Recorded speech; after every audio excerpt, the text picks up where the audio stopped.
Mama, balik lagi nih di Pop Mama Parenting Academy 2020 with Tokopedia. Masih bareng saya, Febri Skiahya, yang menyiarkan langsung dari studio IDN Media. Nah, tadi kita kan udah membahas relasi antara suami istri. Kalau sekarang balik lagi nih antara mama dan anak. Oke, aku yakin banget nih pastinya akan ditunggu oleh semua mama-mama di rumah nih talk show yang kali ini. Kita akan membahas mengenai memahami cara anak berekspresi. Nah, ini buat si kecil yang udah mulai agak besar sedikit ya, di atas 2 tahun gitu mungkin ya. Nanti akan bersama kita akan ada Ajeng Raffiando PSI, psikolog anak, remaja dan juga keluarga. Ada juga satu lagi yaitu Mbak Raisa Wirapersada atau yang biasa dipanggil Mbak Caca yang merupakan founder Kim and Kin. Jadi buat mama papa di rumah yang ikut nanti, boleh nih kalau ada yang mau ditanyakan di kolom chat box di bawah ini ya. Kita akan membahas mengenai cara memahami gaya ekspresi anak balita, cara memahami sikap anak balita yang kadang-kadang nggak mau nurut nih sama papanya. Bukan kadang-kadang lagi, kayaknya sering banget ya kayaknya nggak mau nurut nih ya. Yang ketiga, cara menghadapi anak yang mungkin sering banget meniru gaya orang dewasa atau orang tuanya. Nah, langsung aja pasti akan seru banget nih ya pembahasannya, apalagi kita sebagai orang tua kadang-kadang masih susah untuk memahami maunya si kecil gimana. Gimana cara si kecil berekspresi, kita harus bisa memahaminya pastinya ya. Langsung aja kita akan mengundang narasumber kita yang pertama dengan Mbak Ajeng. Halo, selamat malam Mbak Ajeng. Apa kabar? Senang banget bisa hadir di sini. Oke, makin awet muda aja Mbak Ajeng ya. Aduh. Ayo kita ketemu lagi nih Mbak ya, ngobrol-ngobrol. Oke, gimana Mbak, tolong disapa dulu nih mama-mama di rumah. Halo Papa Mama, senang sekali saya bisa hadir di sini menemani Papa Mama. Semoga nanti dapat insight ya setelah kita ngobrol-ngobrol. Oke, pastinya. Oke Mbak Ajeng, kita mau nanya dulu nih. Kan Mbak Ajeng sebagai psikolog anak ya, sebenarnya gimana sih caranya untuk memahami gaya ekspresi anak balita yang sesuai sama usianya? Soalnya kan di usia-usia itu kan mereka sudah mulai belajar ngomong, udah mulai lebih ekspresif dibandingkan saat mereka bayi gitu Mbak ya.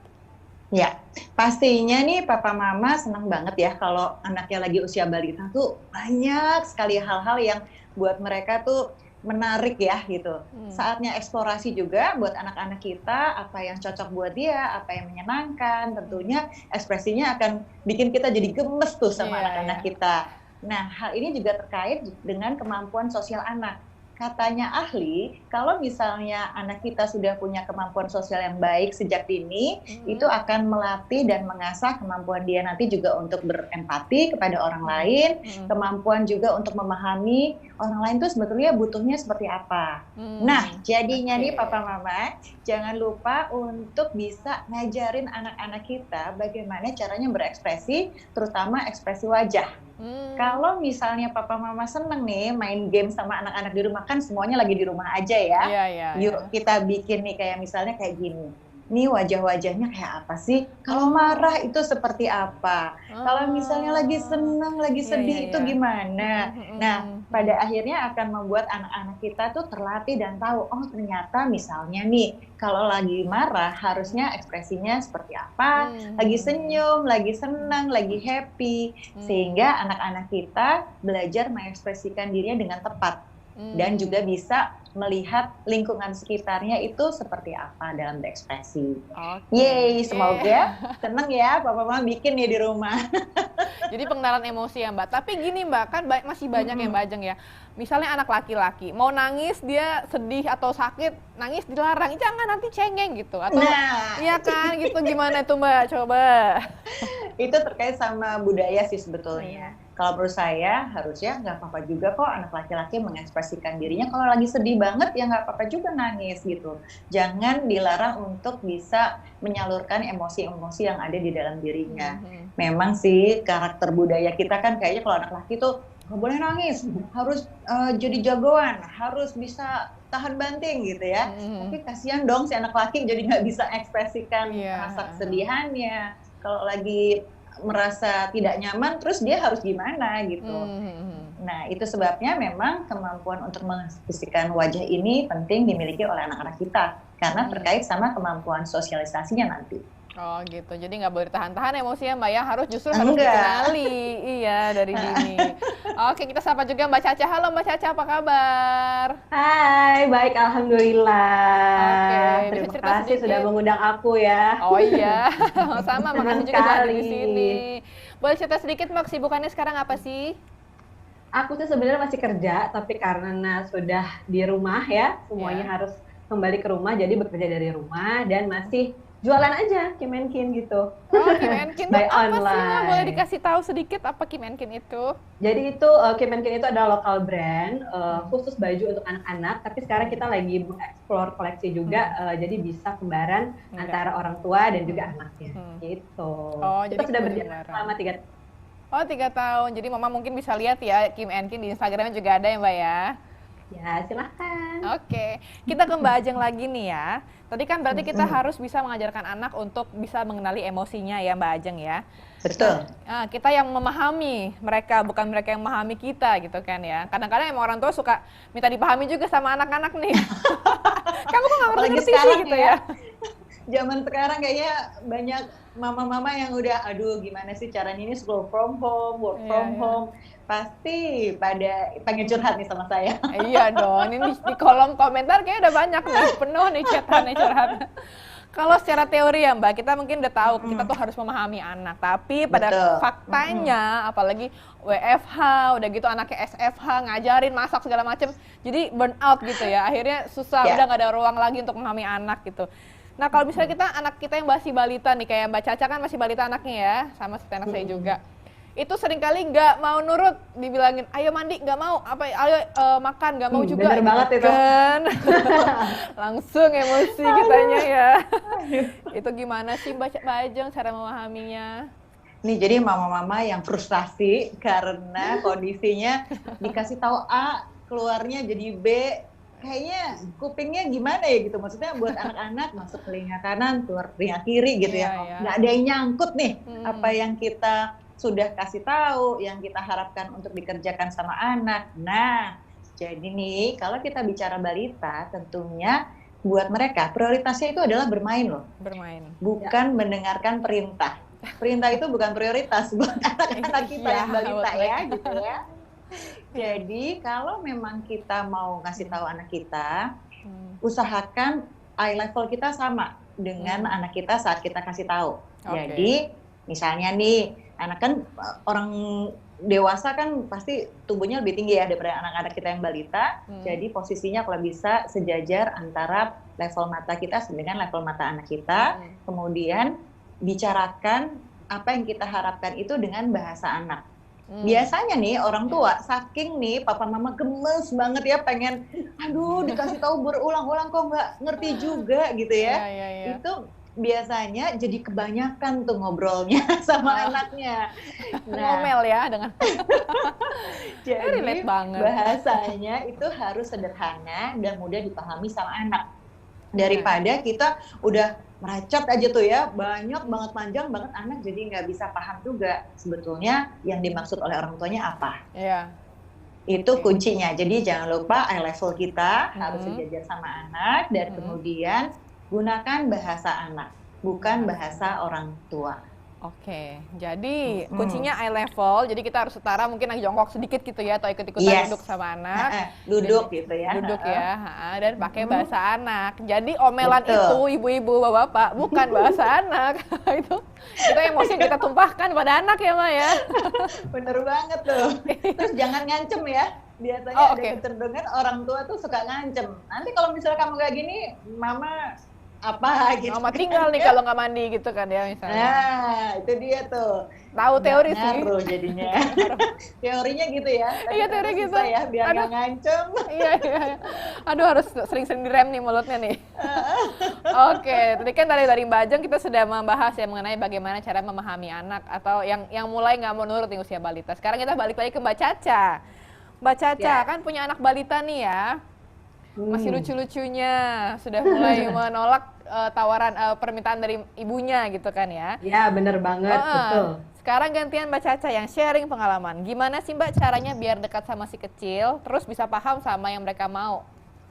Oke, Jadi sebelum pandemi ini berlangsung, itu aku kan kerja ya. Jadi Senin sampai Jumat, pagi sampai malam gitu. Jadi emang intensitas ketemu sama anak aku itu ya kalau nggak malam ya pagi gitu. Jadi sebentar banget. Tapi semenjak WFH ini banyak sekali apa ya hikmah positif gitu. Kalau buat aku sama suami aku yang aku dapat, salah satunya itu berkomunikasi gitu. Dan aku jadi lebih tahu kalau misalnya anak aku itu, jadi contoh kecil sih ya, kemarin itu aku pakein dia baju tanpa lengan gitu. Jadi dia habis mandi, terus kan lagi panas-panasnya banget nih ya. Jadi aku pengen dia pakai baju tanpa lengan, maksudnya ya biar dia nyaman. Tapi dia tuh nggak mau, dan dia bener-bener langsung bilang, aku nggak mau pakai itu ibu. Oh kenapa? Aku bilang gitu. Karena dia bilang, aku malu katanya, tangannya kelihatan. Gitu. Terus aku kaget sih, maksudnya kayak, wah anak umur 3 tahun udah bisa bilang malu ya gitu. Tapi aku coba memahami, oh iya ternyata teman-temannya nggak ada yang pakai baju kayak gitu, satu gitu. Ternyata dia lebih nyaman kalau ada tangannya. Mungkin dia takut kena angin juga, panas jadi nggak nyaman. Akhirnya ya udah, aku kasih banyak beberapa pilihan baju yang emang kayaknya dia suka, dan akhirnya dia pilih gitu. Oh ya udah, aku maunya pakai yang ini. Terus aku tanya lagi, kenapa sih mau pakai baju itu? Soalnya aku suka warnanya, katanya gitu. Terus aku juga suka tangannya ketutup, kayak gitu sih. Jadi emang sekarang aku cara komunikasi aku sama anak aku jadi lebih lancar gitu. Jadi aku juga lebih tahu celah-celahnya. Oh dia kalau nggak mau mandi nih sekarang harusnya diajakin main, ternyata di kamar mandi dia mau, jadi lebih cepat kayak gitu. Jadi justru WFH bikin tambah deket sama anak ya? Iya, terus anak aku sekarang jadi makannya tuh jadi bagus banget gitu. Tadinya tuh susahnya minta ampun kan. Sekarang mungkin karena ada ibunya, terus ibunya juga yang siapin makanan, dia jadi lebih semangat sama makan. Gitu sih. Jadi komunikasi sama kebiasaan-kebiasaan dia di rumah yang biasanya aku nggak kerjain itu sekarang jadi lebih baik. Jadi tambah nempel dia, beruntung sekali Mbak. Jadi tambah nempel sama anak, bukannya tambah ngomel ya mana. Tapi nanti agak bingung kalau pas harus kerja lagi ya. Oh iya benar-benar nanti balik kerja lagi. Harus balik ke kantor lagi. Gitu kalau Mbak Caca anaknya pernah nggak sih tiba-tiba ngikutin Mbak Caca gitu? Kan anak kecil kan suka ngikutin, tapi tiba-tiba ngikutin Mbak Caca dan atau enggak bertingkah laku kayak orang dewasa. Coba diceritain Mbak. Oke. Iya, jadi kalau aku tuh sama suami emang dari waktu dia bisa bicara, itu aku selalu ngajak dia ngomong seperti temen, tapi tetap dengan bahasa anak-anak ya. Jadi alhamdulillah banget sekarang dia nggak cadel, dia udah tahu gimana caranya ngomong harus benar. Jadi kayak temennya ada yang ngomong masih kebakayan gitu misalnya, dia langsung kayak korek, bukan kebakayan tapi kebakaran kayak gitu. Jadi itu tuh berlangsung ke kegiatan-kegiatan yang lainnya. Kayak kemarin tuh aku secara nggak sadar sih, dia tuh lagi suka banget fasenya lempar-lempar mainan atau barang lah ya. Dia lagi nggak suka, dia lempar. Terus aku kayak ngomong, jangan dilempar dong mainannya, nanti rusak. Itu nggak sopan loh kayak gitu. Terus itu tuh ternyata terekam sama dia, dan itu berlangsung juga kemarin. Jadi ada temen yang buang mainan, dia langsung bilang, nggak sopan loh Mbak, buang-buang mainan. Kayak gitu. Terus aku kayak langsung ketawa sih kayak, wah dia benar-benar ngerekam apa yang aku omongin kemarin kayak gitu. Iya, tapi biasanya aku ajak ngobrol dia itu kalau sebelum tidur.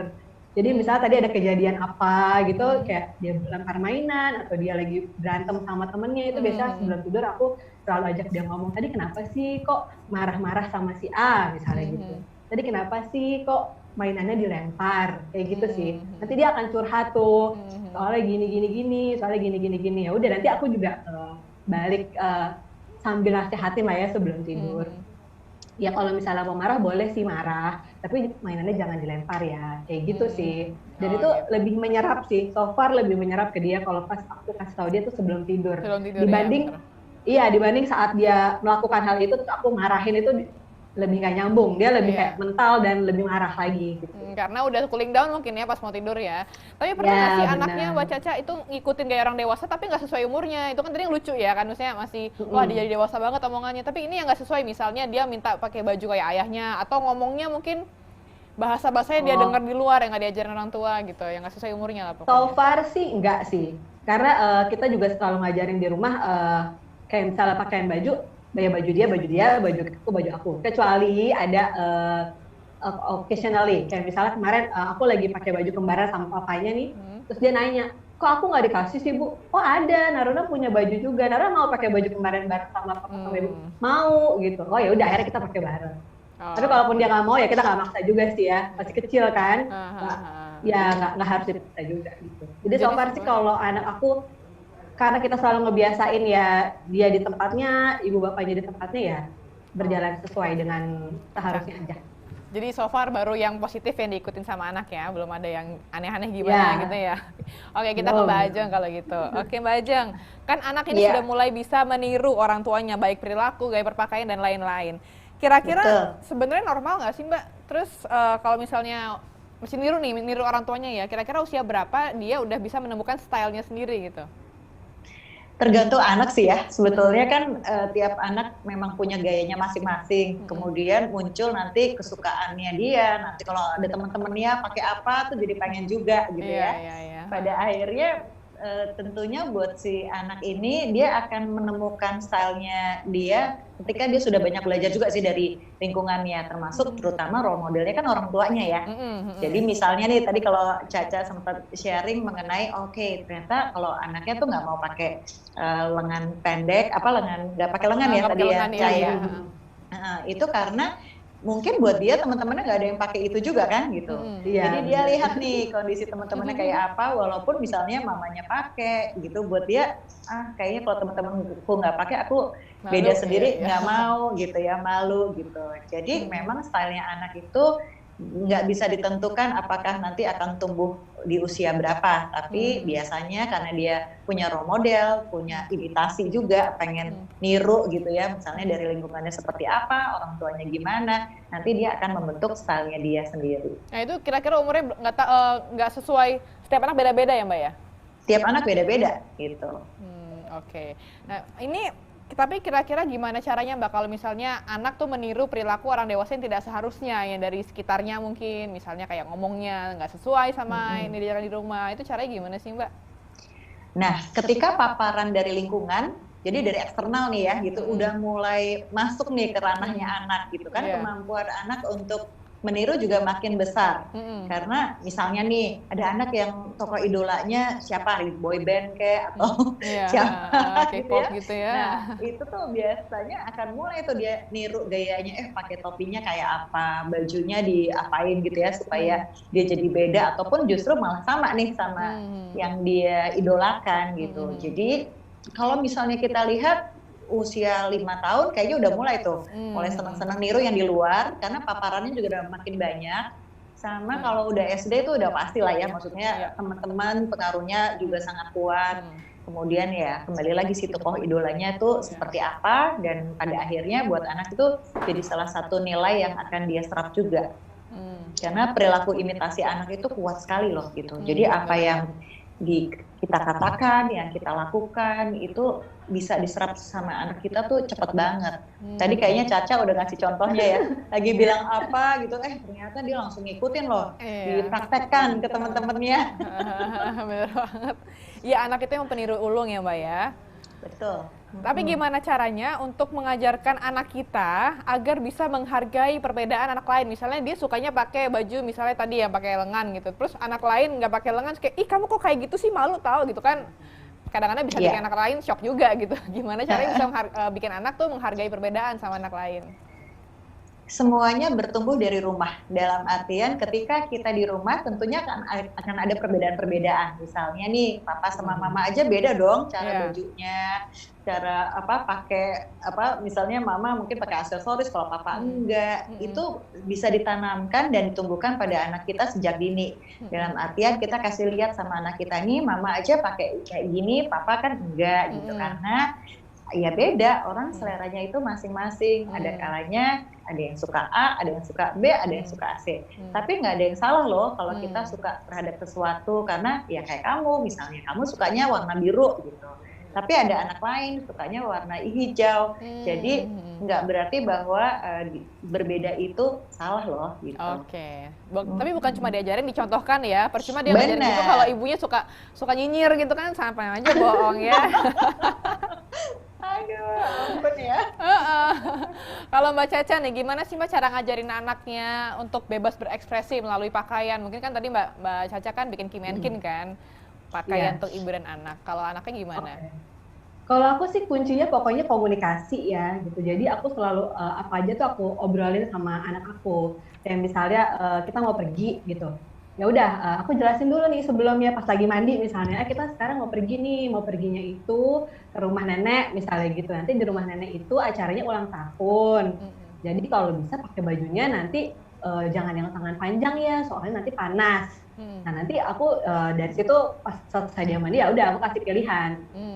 Biasanya sih aku kasih 2 atau 3 pilihan mau pakai baju yang mana gitu. Kadang-kadang nih kalau lagi bersemangat dia bakalan pilih, tapi kalau misalnya dia lagi anggot-anggotan juga kayak terserah ibu deh gitu. Jadi ya udah itu memudahkan aku sih kadang kalau dia bilang terserah ibu ya udah aku tinggal pakein aja. Tapi kalau misalnya dia lagi pengen sesuatu gitu, dia pengen misalnya pengen gambarnya dino atau dia pengen gambar apa, ya udah aku biasa kasih pilihan sama dia sih. Pokoknya yang penting komunikasi, karena umur anak aku tuh yang 3-4 tahun itu tuh emang lagi seneng ngomong, lagi seneng ya itu tadi berekspresi, jadi memang harus rajin-rajin kita ngajak dia ngobrol gitu. Maunya apa sih, pengennya pakai apa gitu. Dan sebisa mungkin aku nggak maksa sih kalau dia maksa. Komunikasi tetap ya kunci utama ya. Yes. Dalam setiap relasi. Kalau Mbak Ajeng nih, boleh nggak dikasih sedikit rangkuman untuk mama dan papa di rumah, gimana sih cara mengajarkan anak bisa bebas berekspresi tapi tetap dalam sesuai umurnya dan tetap dalam koridornya gitu, Mbak? Oke, jadi papa mama, ketika kita memahami ekspresi anak, kita juga harus mengajarkan bagaimana cara anak bisa mengekspresikan itu kepada orang lain. Nah, kuncinya adalah satu, misalnya mengenai ekspresi wajah, karena wajah itu kan akan mengkomunikasikan kita kepada orang lain juga. Nah, misalnya nih, kalau misalnya kita banyak senyum, orang akan juga lebih mudah menerima kita, dan itu sebetulnya tentunya harus dicontohkan sama orang tua ya. Jadi misalnya kita kepengen nih anak kita senyum terus, tapi kita nggak pernah senyum. Nggak bisa loh papa mama. Karena anak itu butuh contoh nyata. Sehingga contoh yang paling dekat buat anak-anak tentunya adalah dari papa mama. Rajin-rajin ya papa mama untuk berlatih dan juga menumbuhkan kemampuan anak untuk berekspresi termasuk dengan cara permainan. Nah itu biasanya lebih seneng gitu buat anak-anak. Misalnya kayak tadi saya sudah contohkan mengenai bikin nih kayak chart gitu ya untuk bisa tahu. Bahkan kita bisa foto anak-anak kita ketika dia lagi senyum seperti apa, dia lagi marah, dia lagi kesel, dia lagi sedih, dan akhirnya dia juga paham bahwa oh ternyata saat dia mengekspresikan emosinya itu ekspresi wajahnya juga berbeda loh gitu. Nah akhirnya dia jadi tahu cara-cara untuk mengekspresikan emosinya dengan baik. Oke, jadi tetap harus diajarin dan juga dicontohkan ya Mbak ya? Betul sekali. Nggak cuma sekedar teori aja ya, tapi juga praktekin orang tuanya. Oke, Mbak Ajeng, Mbak Caca, terima kasih banyak untuk sharing-sharingnya, untuk ilmunya yang bermanfaat banget. Sebenarnya masih banyak yang mau ditanyain, tapi sayang waktu juga lah yang memisahkan kita. Terima kasih Mbak Caca. Sehat terus. Thank you semua. Mbak Ajeng, terima kasih. Sampai ketemu Papa Mama. Sampai ketemu lagi. Banyak. Terima kasih juga. Iya, sehat-sehat terus ya Mbak Ajeng, Mbak Caca ya. Terima kasih juga. Para mama dan papa yang sudah join dan bergabung di sini, jangan kemana-mana karena Pop Mama Academy ini akan masih berlanjut di sesi-sesi selanjutnya. Jangan kemana-mana, tetap jaga kesehatan dan sampai jumpa.